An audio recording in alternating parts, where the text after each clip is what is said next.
आज हम मौजूद हैं तेनुआ गांव में, जहां NH 27 के बगल बस्ती जिले में स्थित है तेनुआ गांव। और यहाँ के एक छात्र ने उत्तर प्रदेश लोक सेवा आयोग की परीक्षा में अपनी मेधा का परचम लहराते हुए नायब तहसीलदार पद पर चयनित होकर पूरे क्षेत्र के गौरव को बढ़ाने का काम किया है। हमारे साथ है सुदेव पटेल जी। हम आपसे जानना चाहेंगे कि आपने कैसे, आपको कहाँ से प्रेरणा मिली इस तरह की तैयारी करने की, आपके दिमाग में कैसे आया और आपने परीक्षा उत्तीर्ण करने तक आपने कितना संघर्ष किया। सारे संघर्षों की दास्तां हम सुनेंगे सुदेव जी की जवानी। तो सुदेव जी, जरा आप अपना परिचय बताइए। सबसे पहले तो आपका बहुत बहुत धन्यवाद हमें यह मंच प्रदान करने के लिए, अपने बारे में बताने के लिए। मेरा नाम सुदेव पटेल है और मैं उत्तर प्रदेश के बस्ती जिले के हरैया तहसील के तेनुआ गांव का निवासी हूँ। PCS 2024 की यूपी PCS 2024 की परीक्षा में मेरा चयन नायब तहसीलदार के पद पर हुआ है। सुदेव जी, आपका गला कुछ खराब दिख रहा है, क्या कारण है? आपको दिक्कत है कुछ गले में, बताएं इसके बारे में थोड़ा। जी सर, क्योंकि सर जब से सिलेक्शन हुआ थोड़ा सर, उसके बाद मेंस भी लगा था, तो थोड़ा उसमें जगह पूरे तरीके से नींद नहीं लग पाई। और सर थोड़ा सा तबीयत भी इशू हो गया है, जिससे सर काफी ज्यादा मुझे बोलना भी पड़ा है, इंटरव्यू भी देना पड़ा, जिससे सर प्रॉब्लम हो गया है गले में थोड़ा सा। चलिए, हम ऐसा उम्मीद और विश्वास रखते हैं कि आपका गला और आप पूर्ण जल्दी बहुत स्वस्थ होकर लोगों की सेवा में हाजिर हों। तो सर, जैसे कि आपका चयन जो है उत्तर प्रदेश लोक सेवा आयोग की परीक्षा में नायब तहसीलदार पद पर हुआ है, आपके पिताजी क्या करते हैं, आपकी माता जी क्या करते हैं, उनके बारे में आप थोड़ा सा बताएं। मेरे पिताजी सफाई कर्मी हैं, जो उत्तर प्रदेश सरकार में है, और मेरी माताजी गृहिणी है। सुदेव जी, आप ये बताइए कि आपकी प्राथमिक शिक्षा कहाँ से हुई? मेरी प्राथमिक शिक्षा हरैया के एक सरकारी कॉलेज मतलब स्कूल से हुआ है। मैंने अपने कक्षा 1 से लेके 7वीं तक की पढ़ाई हरैया के सरकारी स्कूल से ही पूरा किया है।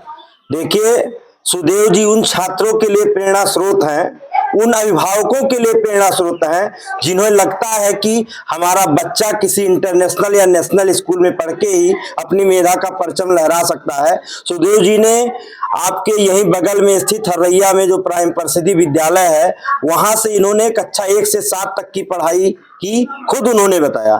सुदेव जी, आप उसके बाद की पढ़ाई आपने कहाँ की? इंटरमीडिएट हाई स्कूल आपका कहाँ से हुआ? उसके बाद मैंने college of science HMA inter college Haraiya से कक्षा 8 से लेकर 12वीं तक की पढ़ाई पूरा किया सर। देखिए, सुदेव जी ने अपनी हाई स्कूल और इंटरमीडिएट की परीक्षा भी किसी देश के बहुत बड़े प्रतिष्ठित इंटर कॉलेज से नहीं, हरैया जैसे पिछड़े क्षेत्र पे आने वाले कॉलेज ऑफ साइंस जैसे विद्यालय में आपने अपनी हाई स्कूल और इंटरमीडिएट की परीक्षाएं भी पास की।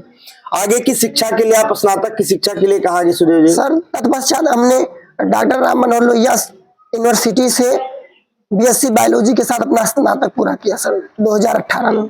देखिए, अपनी स्नातक की डिग्री के लिए भी, जैसा कि मुझे जानकारी है, लोग बताते हैं आपको उत्तर प्रदेश लोक सेवा आयोग या संघ लोक सेवा आयोग की किसी परीक्षा को पास करना है तो लोग बताते हैं कि आपको देश की किसी बड़ी यूनिवर्सिटी में अपना एडमिशन होना चाहिए। लेकिन सुदेव जी ने उन सभी मिथकों को पीछे छोड़ते हुए यही क्षेत्रीय शिक्षा को ग्रहण करके और इन्होंने अपने मेधा का परचम उत्तर प्रदेश लोक सेवा आयोग में लहराया है।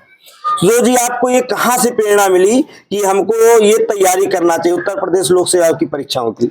सर चूंकि मैंने बायोलॉजी लिया था और मेरा जो सपना था वो एक डॉक्टर बन के समाज सेवा करने का था।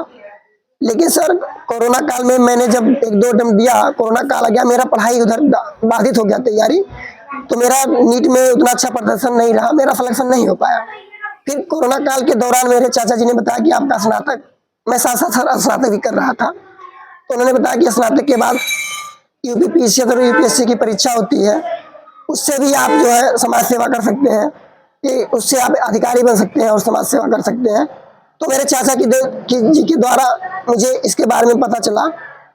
जी सर। देखिए, जहां अभी सुदेव जी ने बताया कि इनके पिता जो हैं वो सफाई कर्मचारी के पद पर कार्यरत हैं, माता जी आपकी गृहिणी हैं, आपको कहीं से बाहरी, कहीं स्नातक तक आपको कहीं ये जानकारी नहीं मिली कि आपको ऐसी परीक्षाएं होती हैं, आपको ऐसा उत्तीर्ण करना है, आप अधिकारी बन सकते हैं। और उसके बाद इतने कम समय में सुदेव जी ने तैयारी करके और इस उत्तर प्रदेश लोक सेवा आयोग की परीक्षा को उत्तीर्ण करके ये जो आप देख रहे हैं, जिसके लिए हम इंटरव्यू लेने पहुंचे हैं, सुदेव जी इस उपलब्धि को हासिल किए हैं।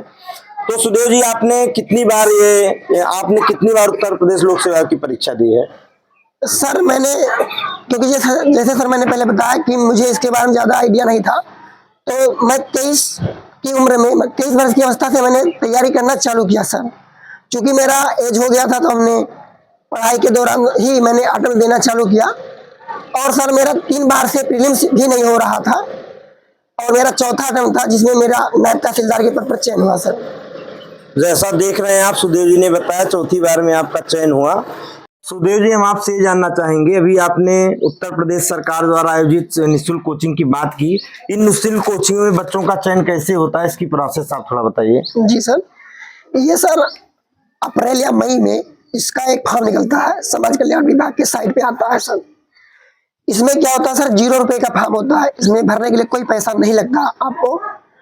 और इसको भरने के बाद जो डिटेल्स मांगी जाती है, इसमें एक क्राइटेरिया होता है कि जो छात्र होगा वो ओबीसी, एससी और एसटी का होना चाहिए। उसकी जो पारिवारिक आय है 6 लाख से ज्यादा नहीं होनी चाहिए। सर 2 ही क्राइटेरिया होते हैं। उसको फॉर्म फिल करने के बाद एक एंट्रेंस एग्जाम होता है। उस एंट्रेंस एग्जाम को अगर आप पास कर जाएंगे सर, तो आपका चयन उस कोचिंग के लिए हो जाता है, जहाँ आपको सारी फैसिलिटी मिलती है सर। जिस कोचिंग की हम लोग बात कर रहे हैं, तो उत्तर प्रदेश में इस तरह के कितने कोचिंग संस्थान संचालित हैं? सर चूंकि ये कोचिंग जो है उत्तर प्रदेश में लखनऊ में है और टोटल जो इसका सीट की कैपेसिटी है लगभग 1000-1200 के आसपास है। क्योंकि इसमें ओबीसी के लिए तो सर लगभग 250 सीट है, 125 के आसपास मेल का और 125 के आसपास फीमेल का। बाकी एससी एसटी के लिए ज्यादातर सीटें इसमें है। और ये कोचिंग लखनऊ में भी है, गोरखपुर में भी है, बनारस में भी है, हापुड़ में भी है, आगरा में भी है सर। तमाम जगह पे है कोचिंग। जो छात्र तैयारी कर रहे हैं या आगे तैयारी करना चाहते हैं, आप निश्चित तौर से, सुदेव जी ने बताया, ऐसे कोचिंगों का आप लाभ लीजिए। जिनके पास पढ़ने में दिक्कतें आ रही हैं, आर्थिक रूप से कमजोर छात्र हैं, उनको ऐसे कोचिंगों का लाभ लेना चाहिए। सुदेव जी, आप और कुछ कहना चाहेंगे? आप अपने माध्यम से समाज को क्या संदेश देना चाहेंगे? कुछ और बात आपको रखनी है तो आप रख सकते हैं। जी सर, बिल्कुल सर, मैं ये कहना चाहता हूँ कि जैसे हमारे समाज में एक ये भी मिथक है कि जैसे जो ज्यादा पढ़े लिखे लोग नहीं है, वो ये सोचते हैं कि अगर हमारा बच्चा पढ़ भी लेगा तो शायद इस समय नौकरी जो है, या कभी भी मतलब उनको लगता है कि नौकरी शायद पढ़ाई के बल पे केवल नहीं मिल सकती। उनको ये लगता है कि कुछ पैसा ऐसा देना पड़ेगा कहीं, तभी उनका नौकरी लग सकता है, जो कि पूर्णतः गलत है। मैं ही नहीं, ऐसे समाज में बहुत सारे एग्जाम्पल है जो इस समय यही है कि पूरे ईमानदारी के साथ पढ़ने से नौकरी लगेगी। शासन प्रशासन पूरी तरीके से निष्पक्ष है, पूरी ईमानदारी के साथ कार्य कर रहा है। और मैं समाज में ये भी बताना चाहता हूँ कि सर समाज में जो भी लोग सेलेक्ट हो रहे हैं पूरे नैतिकता के साथ कार्य करें, सत्यनिष्ठा के साथ कार्य करें। और जो समाज के लोग हैं, इससे जो भी लोग सेलेक्ट हो रहे हैं उनको देखकर सकारात्मक रूप से उससे प्रेरणा लेकर उस तरफ आगे बढ़े और आपस में लोग सब मिलजुल के रहें, एक दूसरे के साथ संवेदनशील रहे। सर मैं यही कहना चाहता हूँ। ये थे सुदेव जी, जो युवाओं के लिए प्रेरणा स्रोत हैं। आप निश्चित तौर से आप वीडियो को देखें और प्रेरणा लें, जो भी तैयारी करने वाले छात्र हैं। तो सुदेव जी, आप तैयारी कर रहे छात्रों को जैसे आपने ये जानकारी हम लेना चाहेंगे आपसे कि आपने अपनी तैयारी जो उत्तर प्रदेश लोक सेवा आयोग की कहाँ से की? सर चूंकि मैंने बायोलॉजी लिया था और इसमें जो पूछता है ये इसमें ह्यूमैनिटी बैकग्राउंड के सब्जेक्ट होते हैं, जैसे इतिहास हो गया, भूगोल हो गया, इकोनॉमिक्स हो गया, पॉलिटिक्स हो गया, ये सब आते हैं सर, करंट अफेयर हो गए। तो जब मैं सर अटेम्प्ट दे रहा था कि चूंकि मेरा एज हो गया था तो मुझे मेरा बहुत कम नंबर मतलब आ रहा था, तो मैंने एक दृष्टि IAS कोचिंग है प्रयागराज में है हिंदी माध्यम के लिए, कुछ मेरे दोस्त ने बताया कि ये काफ़ी अच्छा कोचिंग है, वहाँ से आप नाम लिखा लीजिए, आपको काफ़ी फायदा होगा। तो हमने सितंबर 2021 में हमने वहाँ पे एडमिशन लिया सर। उसके बाद सर उसका जो फाउंडेशन कोर्स होता है लगभग 1.5 से 2 साल का होता है। हमने वहाँ पे सर फाउंडेशन अपना क्लियर किया। तत्पश्चात सर प्रयागराज में मेरा थोड़ा हेल्थ का इश्यू होने लगा था, तो हमने इलाहाबाद छोड़ने का फैसला लिया। और सर उत्तर प्रदेश सरकार का समाज कल्याण विभाग जो है उसके तहत एक अविद्या कोचिंग संचालित होती है।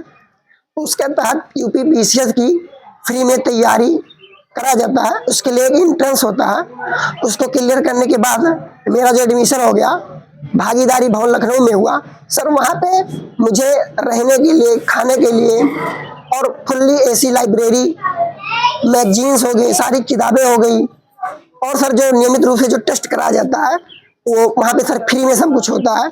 और वहाँ पे सर जो 200-250 बच्चे रहते हैं, वहाँ का जो माहौल मिलता है, पीयर ग्रुप जो बनता है, उससे सर काफी लाभ मिलता है। तो मेरी तैयारी में सर मेरा दो जगह का योगदान रहा। एक तो दृष्टि आई है जिसने मेरा बेसिक क्लियर किया सर, और दूसरा सर भागीदारी भवन, जहां में जाके ये मुकाम हासिल कर सका सर। देखिए, जैसा कि सुदेव जी ने बताया कि आपने बेसिक अपना तैयार किया दृष्टि कोचिंग क्लासेस से, उसके बाद आपने उत्तर प्रदेश सरकार द्वारा समाज कल्याण विभाग द्वारा आयोजित जो निःशुल्क कोचिंग है उसमें आपने रह के तैयारी करके सारी फैसिलिटी जो थी उसका आपने लाभ लेते हुए तैयारी की। तो ये समाज के लिए भी एक संदेश है। जो अभिभावक ये जानते हैं कि बच्चे को बहुत बड़ा खर्चा लगेगा, बहुत ज्यादा पैसा लगेगा अपने बच्चे को ऐसी परीक्षाओं में चयन कराने के लिए, उनके लिए भी ये संदेश है कि आप जानिए सरकार द्वारा ऐसी तमाम कोचिंगें उपलब्ध हैं जिसमें आपका बच्चा निःशुल्क जाके अगर वो अपनी प्रतिभावान है छात्र तो अपनी प्रतिभा का परचम वो लहरा सकता है। सुदेव जी, आप आने वाले जो बच्चे हैं, जैसे जो तैयारी कर रहे हैं बच्चे, उन बच्चों को, उन अभिभावकों को आप क्या संदेश देना चाहेंगे कि वो अपनी तैयारी कैसे करें? मैं उन बच्चों को यही संदेश देना चाहता हूँ कि खुद के ऊपर कॉन्फिडेंस बनाए रखें, अपने माता पिता के ऊपर विश्वास बनाए रखें। और मैं जो अभिभावक है उनसे भी ये कहना चाहता हूँ कि जैसे मान लीजिए अगर आपका बच्चा 1-2 बार में नहीं हो रहा तो उसके ऊपर भी भरोसा बनाए रखें। क्योंकि अगर मेरे केस में ही देखा जाए तो मैं 3 बार मेरा प्रीलिम्स नहीं हुआ, और इसके पहले मैंने 2 बार यूपीएससी का भी दिया, उसमें भी प्रीलिम्स नहीं हुआ। एक बार मैंने आरओ का भी दिया, उसमें भी प्रीलिम्स नहीं हुआ। अगर टोटल देखा जाए यूपीपीसीएस और यूपीएससी मिला के तो मैं लगभग 7 से 8 बार फेल हुआ प्रीलिम्स में। उसके बाद मैं चौथे टर्म में सर इस एग्जाम को क्लियर कर पाया। तो हो सकता है कि अगर आपका बैकग्राउंड उतना अच्छा नहीं है तो कुछ टाइम लग सकता है, लेकिन अगर बच्चे पूरी डेडिकेशन के साथ, धैर्य के साथ, सत्यनिष्ठा और ईमानदारी के साथ अगर पढ़ाई करेंगे तो निश्चित तौर पर वो सफल होंगे। और मुझे लगता है कि जो उत्तर प्रदेश सरकार है इस समय युवाओं को जो काफी पढ़ने में दक्ष है उनके लिए ऐसी योजनाएं चला रही है जिससे उनको आर्थिक रूप से कोई परेशानी नहीं होगी। जैसे उसका एक एग्जाम्पल है भागीदारी भवन, जिसने मेरे सपनों को साकार करने में अहम योगदान दिया सर। देखिए, आज के इस युवा क्षेत्र के युवाओं के प्रेरणा स्रोत सुदेव जी ने बताया, ये उन अभिभावकों और बच्चों के लिए भी संदेश दिया आपने कि आप अपने बच्चों पर और स्वयं पर धैर्य बनाए रखिए, क्योंकि ये इतनी बड़ी परीक्षाएं होती हैं कि बच्चा धीरे धीरे लगते हुए, जैसा कि आपने बताया कि मैंने भी कई बार जो है मेरा प्रीलिम्स भी नहीं निकला, और अगर इस ऐसे मौकों पे अगर आपके अभिभावक धैर्य और निष्ठा का परिचय ना देते तो शायद सुदेव जी भी सफलता को हासिल ना कर पाते। तो आपने बहुत बढ़िया संदेश दिया अभिभावकों के लिए कि आप अपने बच्चों पर विश्वास रखिए, और लगातार बच्चा पिछड़े क्षेत्र से आने के बाद उसको पूरी जानकारी नहीं होती है, धीरे धीरे हो जाता है, उस माहौल में ढलता है, कुछ समय लगता है। जैसे आप जो है इतने पिछड़े क्षेत्र से गए कि आपको बहुत बाद में जाके पता चला, तो निश्चित तौर से ये युवाओं के लिए प्रेरणा स्रोत हैं सुदेव जी। हम अपने युवाओं को कहेंगे कि आप सुदेव जी से प्रेरणा लेते हुए आप भी अपनी तैयारी ऐसे कीजिए और अपने क्षेत्र का गौरव पूरे देश में बढ़ाइए। बहुत बहुत धन्यवाद Sudev ji. Thank you sir.